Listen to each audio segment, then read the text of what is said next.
4월 23일 수요일 새벽입니다. 오늘 같이 기도하실 말씀은 창세기 33장 12절에서 20절까지 말씀입니다. 그 중에 17절 야곱은 숫곳에 이르러 자기를 위하여 집을 짓고 짐승을 위하여 우리간을 지은 고로 그 땅 이름을 숫곳이라 부르더라.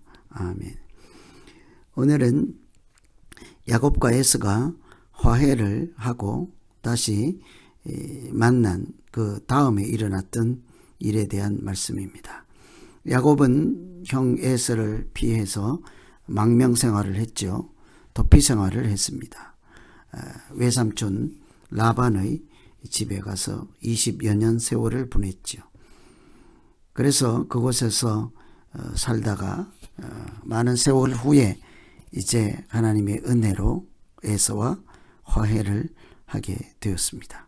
이제 고향으로 돌아갈 장애물이 없어진 것입니다.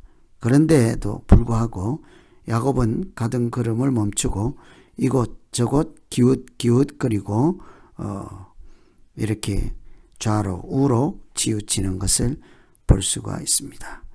이 야곱이 고향 가까이로 돌아오기는 했으나 목적지인 브엘세바에 이르지 않았던 것이죠. 사실은 돌아가는 것은 가야 할 마땅한 곳으로 가는 것이지 중간에 그만두면 돌아간 것이 아니라 할 수 있겠습니다. 하나님께서 어디로 가라 했을 때 가는 신용만 한 꼴이 되고 말았던 것이죠. 그래서 오늘은 야곱이 하나님 말씀대로 돌아가라, 하나님의 말씀대로 준행한다면 하나님의 언약과 또 아브라함, 이삭 대를 이어서 하나님의 나라를 세워가는 주역으로 살아갈 수 있을 것입니다. 그런데도 오늘 중간에 이렇게 포기하고 주저앉고 또 다른 데로 눈을 돌리는 이런 장면을 보면서 하나님께서 하신 약속과 말씀대로 살아가는 것이 무엇인지를 생각하시면서 하면 되겠습니다. 17절을 보시면 야곱은 숫곳에 이르러 자기를 위하여 집을 짓고 짐승을 위하여 우리간을 지은 고로 그 땅 이름을 숫곳이라 부르더라. 하나님은 야곱이 마땅히 가야 할 곳으로 가도록 이렇게 다른 곳을 기웃거리고 하나님이 아니라 자기를 위하여 일할 때 그런 마음들을 다 정죄하고 이렇게 씻어버리고 새 마음을 갖도록 걸음을 인도하시는 것을 볼 수가 있습니다. 이 야곱이 마땅히 돌아가야 할 것은 자기가 베델에서 하나님을 만났던 그곳이지 않겠습니까? 그런데 돌아가던 길에 자기를 위하여, 짐승을 위하여, 가축을 위하여 이렇게 자기의 인생의 방향과 목적지를 변경하였습니다. 원래는 하나님을 위하여 집을 짓겠다고 약속했던 곳으로 가야 하지만 왠지 그 마음이 달라졌습니다. 자기를 위하여 집을 짓고 짐승을 위하여 집을 짓고 그 믿음이 다 어디 가고 없었죠. 숫곳이라고 하는 말의 뜻은 오두막집, 양의 우리라는 뜻이죠. 자기 자신을 위해서 집을 짓는 것처럼 짐승을 위하여 집을 짓겠다 하는 것입니다. 하란을 떠날 때에 돌아가라 한 것은 하나님과 언약을 했던 그곳으로 돌아가라는 말씀이었습니다. 그런데 아직 그곳에 가기도 전에 숫곳에서 걸음을 멈추고 집을 짓고 짐승의 집을 짓는다 하는 것은 사실상 돌아가지 않겠다 하는 뜻이 되겠습니다. 우리가 하나님의 말씀을 따라 이렇게 길을 갈 때는 가야 할 곳까지 가지 않고 중간에 걸음을 멈춘다면 사실은 가지 않은 것이나 다름이 없습니다. 이 숫곳을 보면 집을 짓고 짐승의 집을 짓는다 하는 것은 잠시 쉬었다 가겠다 하는 뜻이 아니었습니다. 집은 계속 몸을 정착하는 개념이 있지 않습니까? 그래서 이 야곱은 하나님과 언약을 했던 돌아가야 할 곳으로 갈 마음이 없는 것이죠. 세상에 눈을 돌렸습니다. 짐승을 키우면 잘 되겠다 하는 마음을 가졌겠습니다. 이럴 때 하나님은 그 야곱의 걸음을 인도하시는 분은 하나님이시라 하는 말씀처럼 걸음을 인도하시죠. 거기서 계속해서 살지 못하고 그가 하나님의 말씀 따라가야 할 길로 틀림없이 인도하실 것입니다. 우리는 믿음의 길을 갈 때 자루나 우러나 치우치지 않고 또 잠시 다른 방향으로 이렇게 가지 않도록 항상 깨어서 하나님 말씀에 이렇게 중심을 두고 무게를 두고 그 방향대로 그 목적지대로 가는 것이 참 믿음으로 사는 것이겠습니다. 그래서 하나님께서 우리에게 악한 생각 또 세상에 미혹된 마음 버리고 날마다 새 마음 주시고 깨끗한 생각, 죄 짓지 않는 생각, 하나님께 합당한 생각을 할 수 있도록 인도하여서 하나님 우리가 중간에 집을 짓고 우리 간을 짓고 이렇게 정착하지 않도록 표대를 향하여 끝까지 달려갈 수 있는 은혜를 주시옵소서. 이렇게 기도하면 되겠습니다. 두 번째는 18절 보시면 야곱이 바담 아람에서부터 평안히 가나안 땅 세겜 성읍에 이르러 그 성읍 앞에 장막을 치고 또 19절에는 그 장막 친 밭을 세겜의 아비 하몰의 아들들의 손에서 은 100개로 샀다. 이제는 땅을 샀다는 것이죠.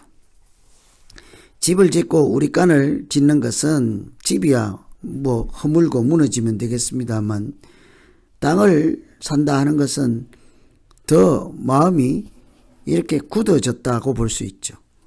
땅은 부동산이지 않습니까? 그곳에서 계속 살겠다는 의도를 볼 수가 있습니다. 하나님께서 이렇게 숫곳을 떠나서 또다시 세겜이라고 하는 곳에서 한 번 더 가던 걸음을 멈추고 뿌리를 내리겠다 하는 야곱을 어떻게 하시겠습니까? 자기 집이나 짐승을 위해서 짓는 것을 떠나 이제 아예 거기에 묻히겠다 하는 뜻이지 않겠어요? 이번에 세겜이라는 곳에서 야곱이 또다시 걸음을 멈추고 땅을 샀다. 잠시가 아니라 아예 틀을 잡고 살겠다. 이런 흔적을 볼 수 있죠. 우리가 하나님을 멀리하면 할수록 우리의 믿음은 점점 더 약해질 수밖에 없습니다. 우리가 할 일은 항상 그래서 하나님 가까이 가고 하나님 말씀을 가까이 두고 찬양을 입술에 달고 살아가는 것이 우리의 믿음을 지키는 방법이 되겠죠. 이렇게 하나님께서 야곱이 중간에 좌절하고 또 세상으로 눈을 돌리고 하나님을 멀리할 때 하나님 이 야곱의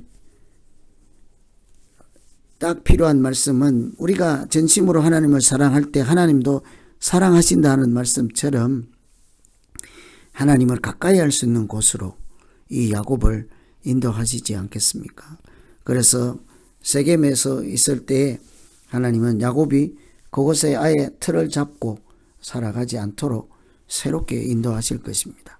우리도 이런 세겜에서 발걸음을 멈추고 또 그래도 제단을 쌓고 엘로히 이스라엘이라고 하는 것처럼 어찌 그 마음은 하나님을 섬기면서 살겠다 하는 것을 볼 수 있지만 이 주변 모든 환경이 우상을 섬기는 곳에서 이렇게 견딜 수 없었겠죠. 이처럼 우리가 어디에 가서 무엇을 하든지 하나님을 잘 섬길 수 있는 여건을 만들고 하나님을 가까이에 머물고 하나님을 날마다 찾고 이런 일상에서의 영성생활, 믿음생활을 보장할 수 있는 그런 곳으로 우리 자신을 인도하지 않으면 발걸음을 옮기지 아니하면 중간에 하나님과 점점 더 멀어질 수밖에 없을 것입니다. 그곳에서 하나님 이름을 부르고자 하나 그 믿음은 오래가지 않게 됐죠. 그래서 우리가 기도할 것은 하나님, 우리가 세상에서 이렇게 이 악한 세상에서도 내 믿음을 잘 지킬 수 있습니다 하고 이렇게 자신하는 교만한 마음 없고 오히려 겸손히 하나님 온 세상에 나를 지키시고 인도하시고 보호하시는 믿음의 일꾼들이 있는 곳에서 이 하나님을 사랑하는 마음, 가까이 두는 마음, 하나님 가까이 나아가고자 하는 마음들을 지키며 살아갈 수 있게 하여 주십시오. 믿음의 사람들, 친구들, 동역자들, 선량한 사람들을 보내주셔서 가던 걸음 멈추지 아니하고 끝까지 표대를 향하여 달려갈 수 있는 동역자들 하나님 삼아 주십시오. 이렇게 기도하면 되겠습니다. 오늘은 가던 길을 멈추고 자기를 위하여, 짐승을 위하여, 또 그렇게 하나님을 위하여 약속했던 것을 잊어버리고 포기하고 주저앉을 때 하나님께서 거기에서 이렇게 평안히 머물지 못하도록 어떻게 인도하시고 또 하나님께서 말씀하신 곳까지 가도록 어떻게 도우시고 인도하시는지를 생각하면서 숫곳에 머물고 세겜에 걸음을 멈춘 야곱을 생각하면서 하나님께서 우리에게 약속하신 곳까지 표대를 향하여 끝까지 달려갈 수 있도록 인도하여 주십시오. 이런 마음으로 같이 기도하면 되겠습니다. 이제 같이 한번 기도하겠습니다. 하나님 아버지, 우리가 가던 걸음을 멈추고 물된 동산 같은 곳을 바라보며 이곳에서 잘 살겠다 하는 생각이 들 때마다 하나님 눈에 보이는 것보다 하나님을 더 가까이 섬길 수 있고 하나님을 더 사랑할 수 있는 곳까지 나아갈 수 있게 하시고 뿐만 아니라 약속의 땅까지 또 약속한 그 돌베개를 세운 곳까지 찾아갈 수 있도록 하나님 우리를 인도하여 주시옵소서. 조금이라도 다른 생각으로 하나님과 동행하는 길을 벗어나지 않게 하시고 이탈하지 아니하여서 믿음을 지키며 하나님의 말씀과 하나님의 뜻과 하나님의 언약에 순종하는 자로 살게 하여 주시옵소서. 예수님 이름으로 기도합니다. 아멘.